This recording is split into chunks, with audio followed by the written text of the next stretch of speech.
China's President Xi Jinping has met with U.S. President Donald Trump at the Mar-a-Lago resort in Florida. The two leaders have agreed to expand cooperation in various fields, including trade, infrastructure, energy and regional security. President Xi has also invited Trump to visit China later this year. CGTN's Tang Meng has more.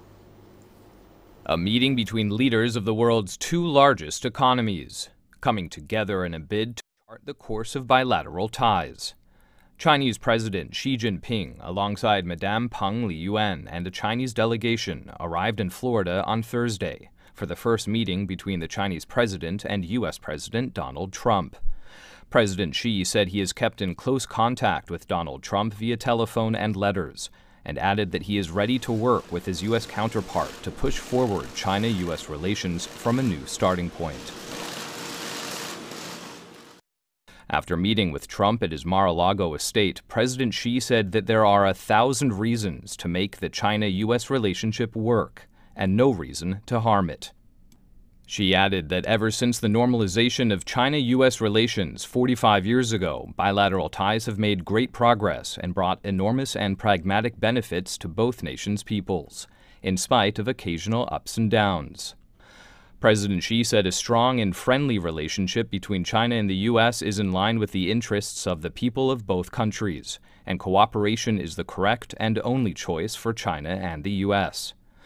Xi also proposed to maintain high-level communication between China and the U.S. while utilizing dialogue to promote cooperation in the fields of trade, cybersecurity, and infrastructure.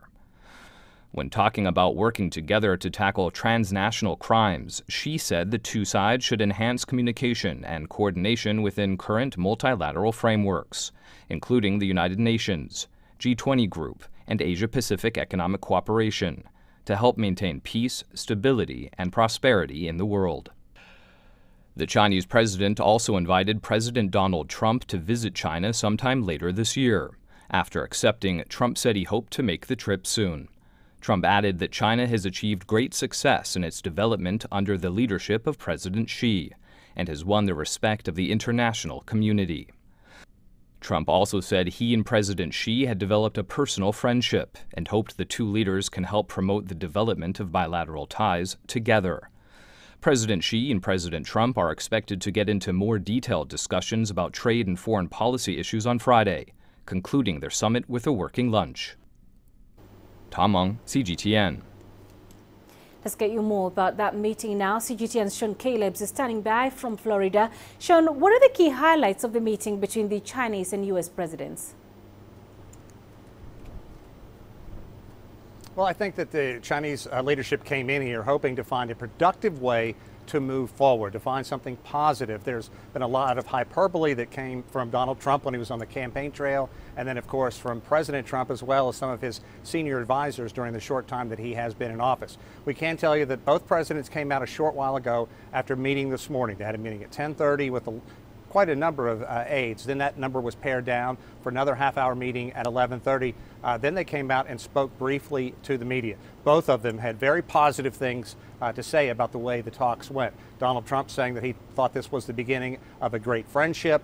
President Xi said that he felt he had been greeted very warmly by Donald Trump, and also said that they had made some very significant progress in a number of items. And then basically winding up his short remarks by saying that China is going to agree to do, quote, its part to promote world stability and world peace. And right now, another briefing is going on. It just started a short while ago. We have a number of reporters over there right now. Any significant news that comes out of that, we hope we can bring you just as soon as possible. But this was about the best case scenario for both leaders. Donald Trump, just a week before this historic meeting, tweeted that he thought the talks would be, quote, very difficult, certainly not setting the stage for a very welcoming talk.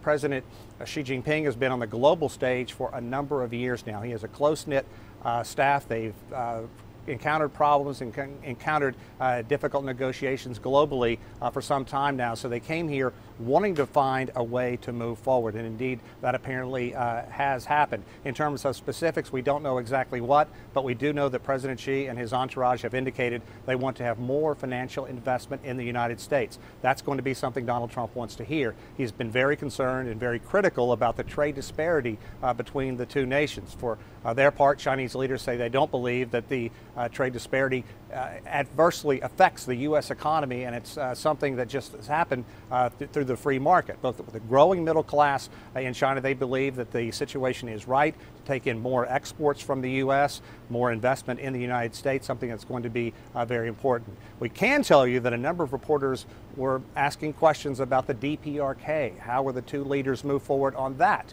We know Donald Trump has wanted China to get involved and take an active role in talking to Pyongyang leader Kim Jong-un. China has resisted, saying any kind of disparity between the United States and the DPRK. It's really up to those two nations, as well as involving the Republic of Korea. Donald Trump, for his part, pointing out that North Korea, DPRK, shares a border with China, and any instability in that nation could easily spill over and lead to problems at home in China. So we don't know if they made any progress on that. And without question, we know they're going to be talking about what happened in Syria over the last 24 hours. The U.S. Launching 59 Tomahawk cruise missiles into a site they believe launched a vicious attack, dropping chemical weapons, killing dozens of men, women, and of course children. And that apparently was the point that pushed Donald Trump and his close supporters over the edge and led Trump to call for that military strike. All right, let's leave it there for now. Sean Caleb's joining us live from Florida. Thank you.